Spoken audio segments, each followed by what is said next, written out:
मैया को सब पता है, इतनी जल्दी तेरा पेट भर ही ना सकता।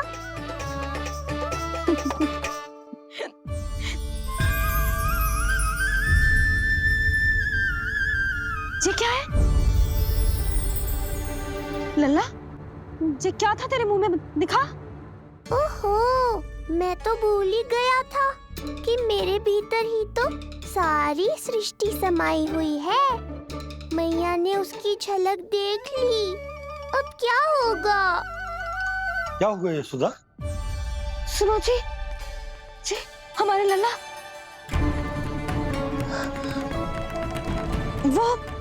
वो इसके मुंह में। क्या? भूल जाओ ना मैया, कुछ नहीं था मेरे मुंह में। लल्ला मुंह खोल के बाबा को दिखा। अरे क्या देख रही है उसके मुंह में? अवश्य ही मेरा दृष्टि भ्रम होगा, किंतु ऐसा भ्रम। अरे बताओ ना यशोदा, या फिर मुहूर्त शीघ्र ना बताने की बात का प्रतिशोध ले रही हो तुम? ना ऐसी बात ना है।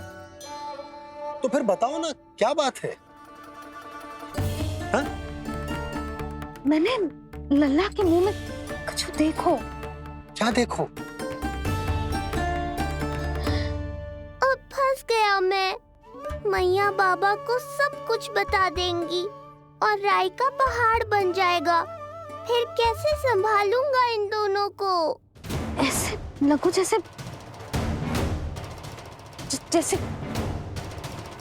जैसे पूरा का पूरा ब्रह्मांड। ब्रह्मांड लल्ला के मुंह में। अच्छा, तुम मेरा मुंह देखो।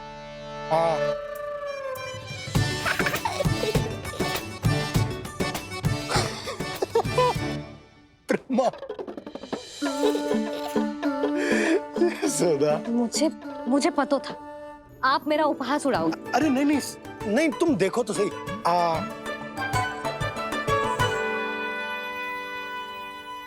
ब्रह्मांड ना सही, गोकुल तो दिखना चाहिए। अरे गोकुल को राजा हूं मैं, है कि ना? है? देखो, अरे देखो। धन्यवाद बाबा, आपने इस बात को गंभीरता से नहीं लिया, इसलिए अब मैया भी नहीं लेंगी। आज तो बचा लिया आपने। आज के बाद ना आपको कुछ बताऊंगी ही ना। आप जाओ, नामकरण उत्सव की तैयारी करो। और हाँ, इस बार भी उत्सव छोटा ही करना है, जे तो मत ही बोलना आप। हाँ। अब इसे कैसे समझाऊं कि हम कोई भी उत्सव बड़ा ना कर सकते? व्यर्थ ही कंस की दृष्टि पड़ जाएगी हम पर।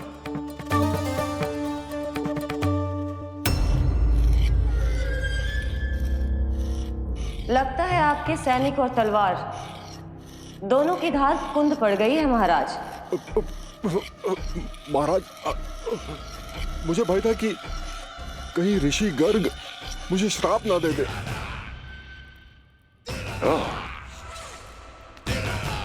तो श्राप से भयभीत हो गए दुर्जन, किंतु कंस तो कोई श्राप नहीं देता, सीधा मृत्यु देता है। ऐसा न करे महाराज, दया करे, दया निदान। यदि मैं उनकी इच्छा के विरुद्ध भीतर जाने की कोशिश करता तो जितनी सूचना मुझे मिली है उतनी भी नहीं ला पाता। तब आपको कैसे पता चलता महाराज कि आपकी बहन और बहनोई मात्र अपनी मृत संतानों के श्राद्ध के लिए वहां नहीं गए थे?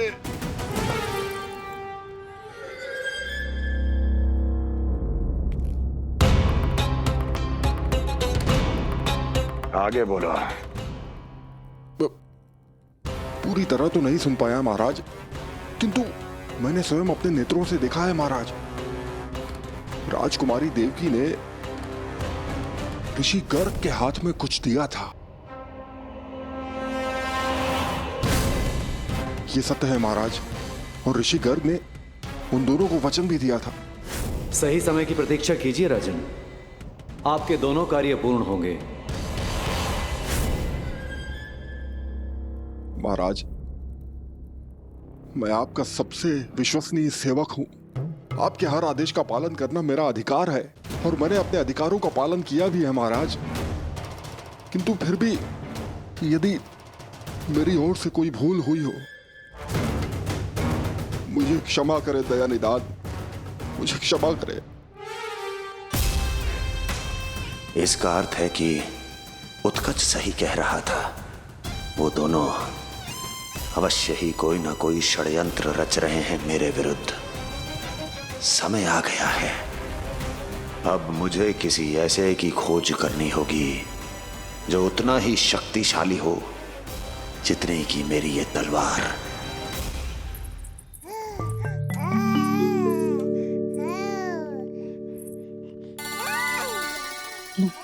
अभी से पुकारने लगो जी, अभी तो आई हूँ रसोई में।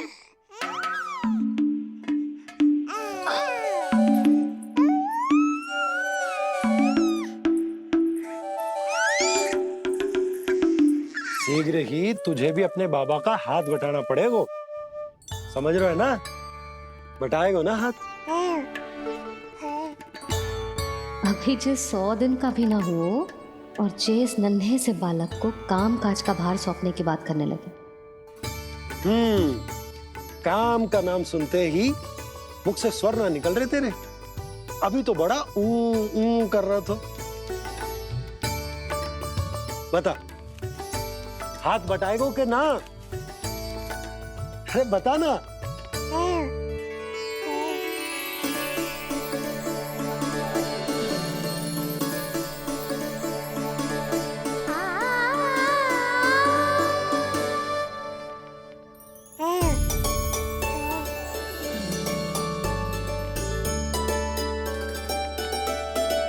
कल तू पूरा 100 दिन को हो जाएगा लल्ला।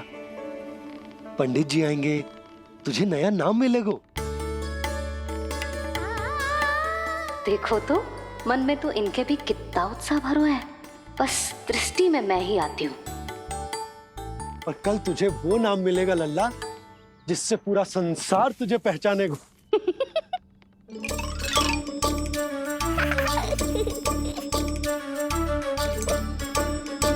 अब लल्ला, कितना कार्य शेष है और तूने मुझे बातों में लगा लियो। मुझे क्यों फंसा रहे हो बाबा? छुपाने की कोई आवश्यकता ना है। जितनी उत्साहित मैं हूँ उतने ही उत्साहित आप भी हो इसके नामकरण को लेके, पता है मुझे। लल्ला के नामकरण पे उसके बाबा उत्साहित ना होंगे? बिल्कुल होंगे, इसीलिए तो कह रही हूँ अपना उत्साह बांटो अपने लल्ला के साथ। मैं अभी आई। अच्छा, ऐसे तो तुम लल्ला को छोड़ के कहीं ना जाती। अभी कहाँ चली? रोहिणी जिज्जी के पास, और कहाँ? लल्ला और उसके दाव के नामकरण की तैयारी करनी है कि ना? कितने लोगों को आमंत्रित करना है, कितने प्रकार की मिठाइयां बनानी है, ढोल वाले को कितने बजे का समय देना है, ये सब सुनिश्चित करना है ना, ताकि ये उत्सव गोकुल का सबसे बड़ा उत्सव हो। अरे सूची देनी है जिज्जी को।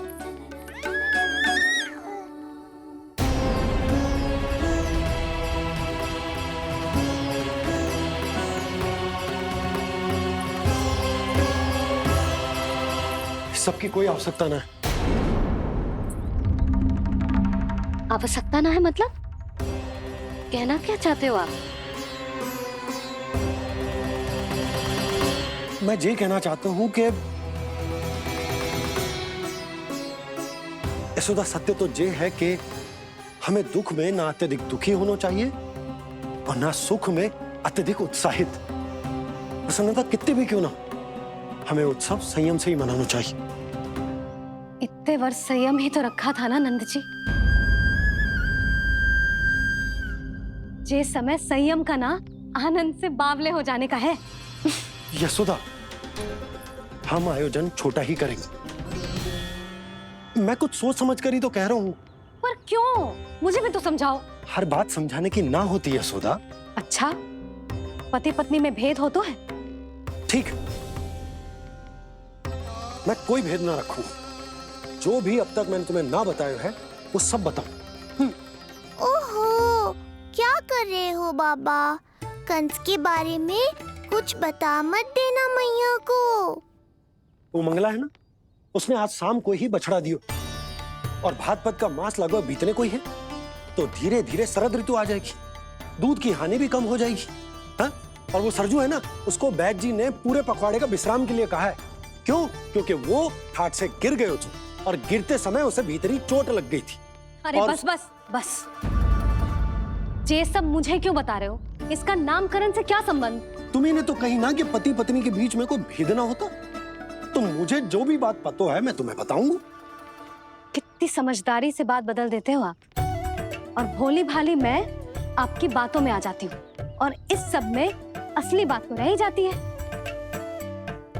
किंतु आज बात मेरे लल्ला की है। उत्सव तो विशाल ही होगा और इस बारे में कछु और ना सुनूंगी मैं। आप लल्ला का ध्यान रखो, मैं जा रही हूँ रोहिणी जीजी के पास। यशोदा,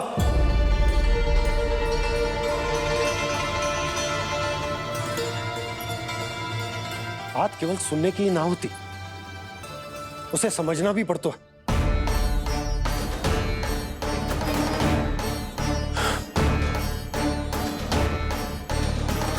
विश्वास है ना मुझ पर? मैं कुछ सोच समझ कर ही कर रहा हूँ ना। उत्सव तो छोटा ही होगा।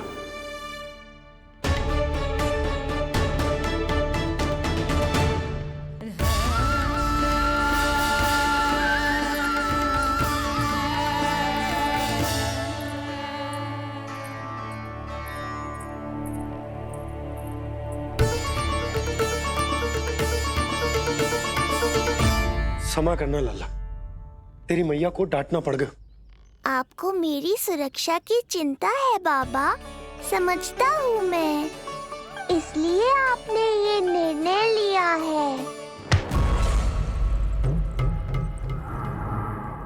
समझ में नहीं आता, कब कौन सा निर्णय क्यों लेते हैं आप? यदि कंस को समझना इतना आसान होता तो कंस नहीं होता। ये नया सिंहासन उसके लिए है जो मेरा विश्वास पात्र बनेगा। मेरे दाहिने हाथ की तरह मेरे मन के सबसे निकट होगा वो।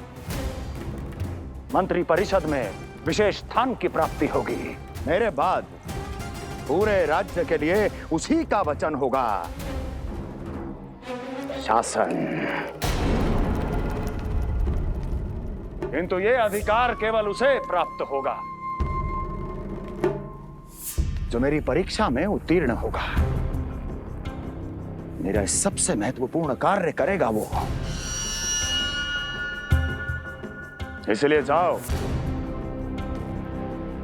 कह दो सभी बाहुबलियों को, महाबलियों को, दैत्यों को, दानवों को, प्रेतों को, पिशाचों को, सभी को ये सूचना दे दो ना ना ना ना, सूचना नहीं, चुनौती दो कि यदि साहस है तो आए, मेरी परीक्षा में उत्तीर्ण हो और इस सिंहासन पर बैठने का अधिकार प्राप्त कर ले। जाओ। और हां, ये अवश्य कहना कि केवल वही आए जिनके हृदय में साहस का ज्वालामुखी धधकता हो, जिनकी तलवारें पर्वतों का सीना चीरने को व्याकुल हो, जिनकी संकल्प शक्ति इतनी दृढ़ हो कि मृत्यु से टक्कर ले लें। कायर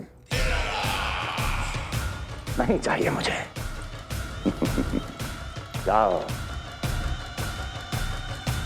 महाराज, आप जिसे भी ये विशेष पद देंगे, भविष्य में यदि वही हमारे शीश पर बैठ गया तो क्या करेंगे आप? पहले ऐसा कोई योद्धा सामने तो आए अस्ति जो उस विष्णु के अवतार का संहार कर सके।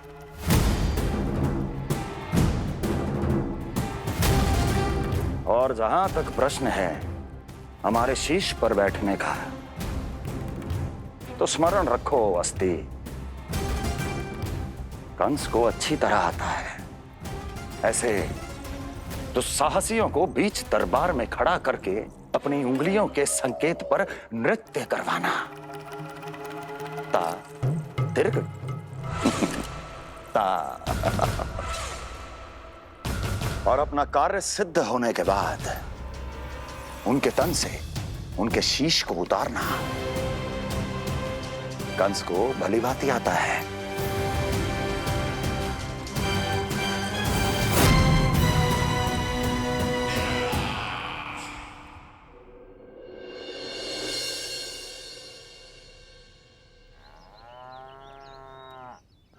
पूरे 100 दिन का होगा हुआ तो लल्ला, कम से कम 100 व्यक्ति तो आने चाहिए थे ना तेरे और तेरे दाऊ के नामकरण में। हाँ, अब तुम मुस्कुरा क्या रहो है? तू ही बता, जे भवन देख के लग रहा है कि यहाँ कोई उत्सव है? बिना अतिथियों के कैसा उत्सव और कैसा आनंद, तू ही बता। पर मैं करूं भी तो क्या? पता है लल्ला, मुझे तो लग रहा है तेरे बाबा ना कंजूस होगा है। नहीं तो भला और क्या समस्या हो सकती है उन्हें बड़े आयोजन से? अरे गोकुल के राजा का लल्ला है तू, राजकुमार। यदि तेरा आयोजन बड़ा ना होगो तो भला किसका होगो?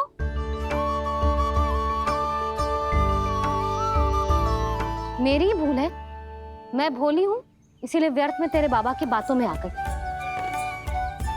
मैं भोली हूं ना, व्यर्थ में उनका कहा मान गई।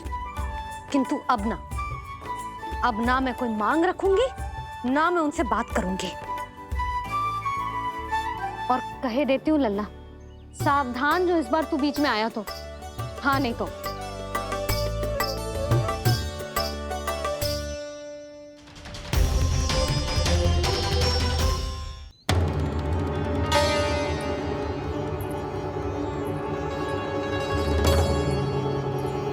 क्या होगा? हाँ, सब ठीक तो है ना? आप इतनी चिंता में क्यों हो जी? कोई बुरी सूचना तो ना मिली? अब जे मत ही कहना कि जे भी मुझसे छुपाना पड़ेगा। जो भी है मुझे बताओ। पंडित सदानंद जी महाराज वो नामकरण के लिए ना आ सके। उनकी बिटिया के पांव भारी, उसे लिवाने वो समझाने गए। ये तो शुभ समाचार है।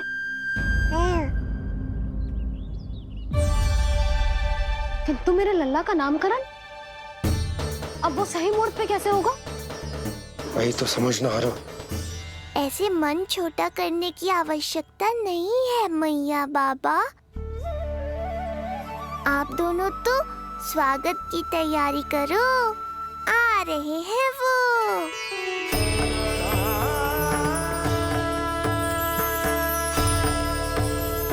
लो, आ गए वो जिनकी मुझे प्रतीक्षा थी।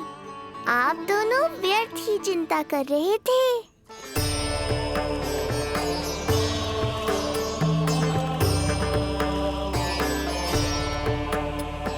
अब कौन करेगा मेरे लल्ला का नामकरण? ऋषि गर्ग, नंदराज, रानी भाभी, महान ऋषि गर्ग हमारे गांव में पधारे हैं।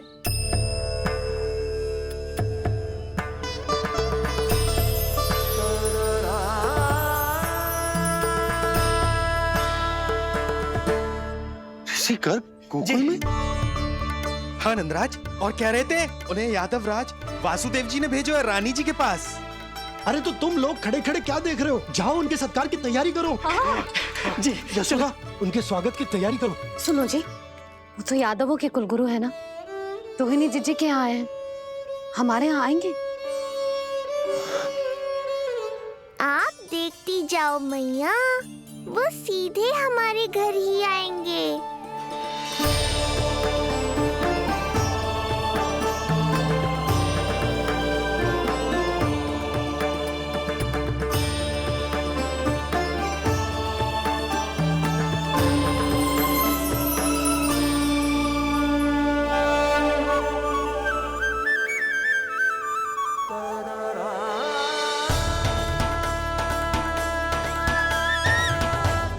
ये क्या हो रहा है मुझे? मैं उस भवन की ओर क्यों बढ़ा जा रहा हूँ? क्योंकि आपके यहाँ आने से ही मेरी मैया बाबा की चिंता समाप्त होगी ऋषिवर। ये बात तो मैं न जानता, परंतु मुझे जाकर उनको स्वागत करना चाहिए।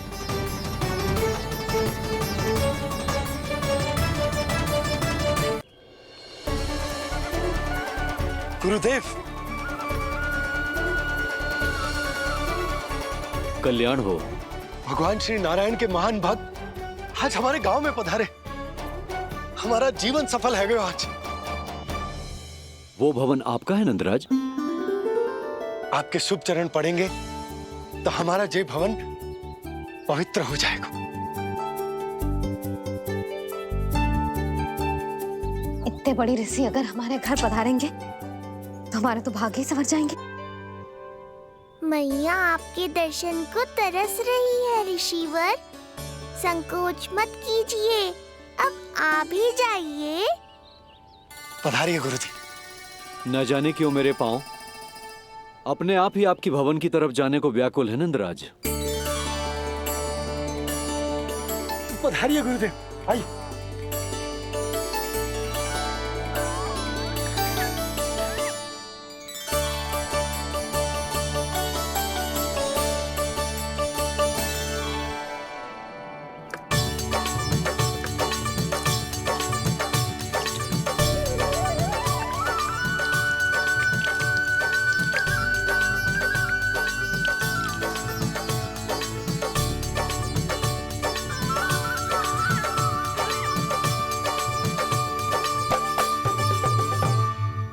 कल्याण हो। पधारिए।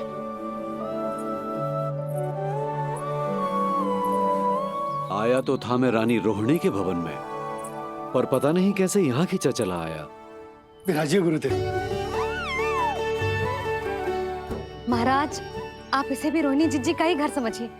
मैं अब भी बुला कर लाती हूँ।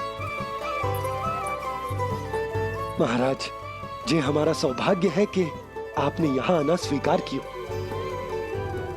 कहिए, क्या सेवा करूं मैं आपकी? मुझे आपके भाई वासुदेव ने भेजा है नंदराज।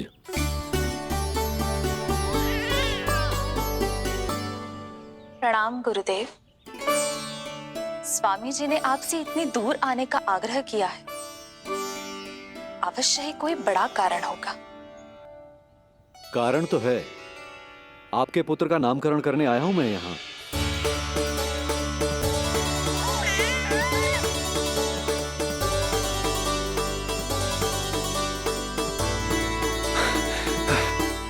ऋषिवर, तब तो आप अत्यंत ही शुभ दिन पधारे। आज का ही मुहूर्त निकलो है भाभी के लल्ला और हमारे लल्ला के नामकरण के लिए। परंतु पंडित जी गांव से बाहर हैं, इसीलिए आप। अब तो आप यहाँ आ गए हो, आप हमारे भी लल्ला का नामकरण कर दो ना। पुत्री, ये क्या कह रही हो तुम?